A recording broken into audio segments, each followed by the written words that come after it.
Ya, pada kesempatan ini saya mengucapkan selamat kepada Prabowo Subianto dan kabinetnya yang telah dibentuk pada tanggal 21 Oktober 2024. Dan tentunya saya berharap sebagai warga negara Bapak Prabowo beserta kabinetnya membuat suatu APBN atau anggaran pendapatan belanja negara yang berkeadilan bagi seluruh rakyat Indonesia.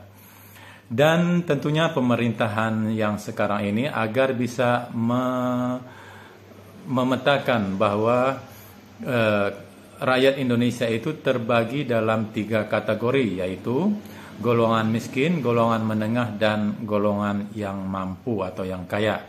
Nah, untuk itu agar dalam pembuatan APBN yang akan datang di tahun 2025 yang akan datang, agar dipetakan sesuai dengan persentase dari golongan-golongan tersebut.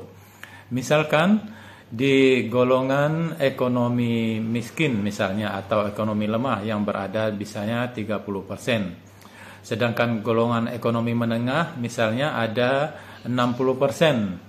Dan golongan yang mampu ada 10% misalnya begitu. Jadi APBN yang akan dibuat nanti disesuaikan dengan persentase tersebut. Misalnya, jadi proyek-proyek yang ada, katakanlah ekonomi lemah atau ekonomi yang miskin itu ada 30%. Jadi proyek-proyek yang berkaitan dengan pemanfaatan ekonomi miskin itu ada 30% proyeknya. Kemudian proyek yang berkaitan dengan ekonomi yang middle income atau yang menengah, yaitu misalnya 60%. Jadi proyek yang berkaitan berada di 60% tersebut.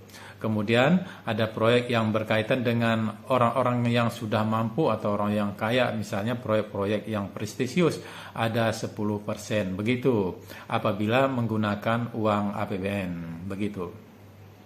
Saya bukannya anti terhadap pembangunan yang prestisius dalam menggunakan uang APBN agar uang APBN itu benar-benar digunakan untuk kesejahteraan bagi seluruh rakyat Indonesia dan berkeadilan tentunya.